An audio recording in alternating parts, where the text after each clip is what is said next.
જનતક ગુજરાત અરવલ્લી। નમસ્કાર દર્શક મિત્રો, આપ જોઈ રહ્યા છો જનતક અને હું છું તમારી સાથે ડાહ્યાભાઈ।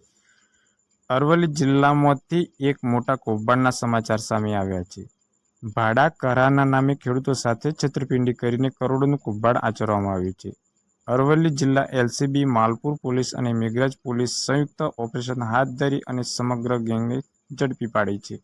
તપાસમાં સામે આવ્યું કે આરોપીઓ ખેડૂતો પાસેથી ભાડા ટ્રેક્ટર, ટ્રોલી અને જેસીબી લેતા હતા અને પછી એ જ વાહન સૌરાષ્ટ્રમાં સસ્તા ભાવે વેચી દેતા હતા।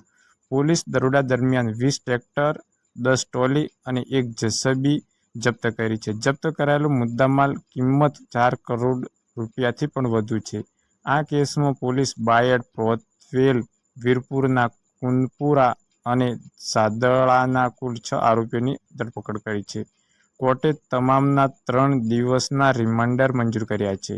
હાલ પોલીસ તપાસ કરી રહી છે કે આમાં બીજા કેટલા લોકો સંડોવાયેલા છે અને કેટલા વાહનો હજુ વેચાયેલા છે।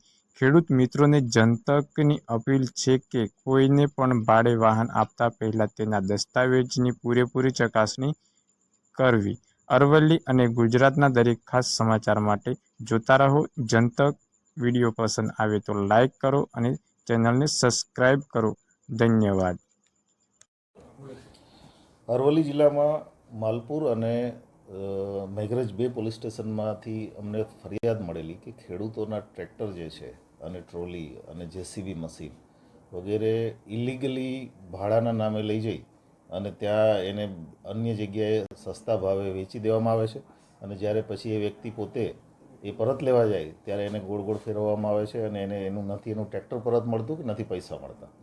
આ પ્રકારની ફરિયાદના આધારે માલપુર અને મેઘરજ બંને પોલીસ સ્ટેશનમાં અમે એફઆઈઆર દાખલ કરેલી। જે તે સમયે અમે એફઆઈઆર દાખલ કરી ત્યારે ટોટલ 40 ટ્રેક્ટરની એફઆઈઆર હતી।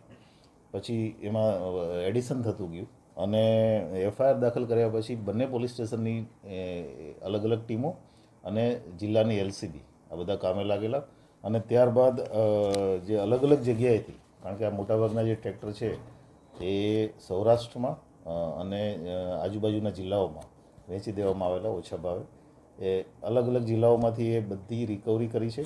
અત્યાર સુધીમાં ટોટલ અમે 20 ટ્રેક્ટર, 1 જેસીબી અને 10 ટ્રોલી રિકવર કરી શક્યા છીએ। એ સાથે સાથે અમે એમાં ટોટલ 6 આરોપીઓ અત્યાર સુધીમાં અરેસ્ટ કર્યા છે। મુખ્ય આરોપી જે છે એ વિજય, જે પ્રાંતવેલ બાયડનો વતની છે, એની સાથે સહયોગમાં સુનિલ કાળાભાઈ પરમાર, પ્રવીણ મચાર,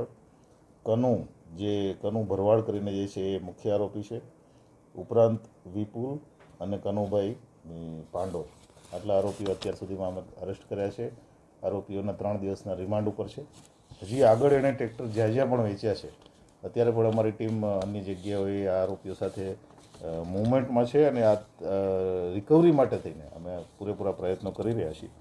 ટોટલ બંને પોલીસ સ્ટેશનમાં થઈ અને અમે લગભગ 4 કરોડની મુદ્દામાલની રિકવરી કરી છે અને આપના માધ્યમથી લોકોને પણ અપીલ છે કે આવા પ્રકારના ફ્રોડના ભોગ બનેલા હોય કે ખેડૂતો કે કોઈ પણ લોકો, તો એ તાત્કાલિક પોલીસ સ્ટેશનના નજીકના પોલીસ સ્ટેશનનો સંપર્ક કરે। એક બીજું કે ભવિષ્યમાં ક્યારેય આવી પ્રકારની જે લાલચ આપીને જે ટ્રેક્ટર ભાડે લઈ જાય છે તો એના પ્રોપર ડોક્યુમેન્ટેશન વગર અને પ્રોપર લીગલ કાર્યવાહી વગર એને કોઈને પણ આવી રીતે ટ્રેક્ટરો કે કોઈ પણ સાધન સામગ્રી ભાડે ના આપે।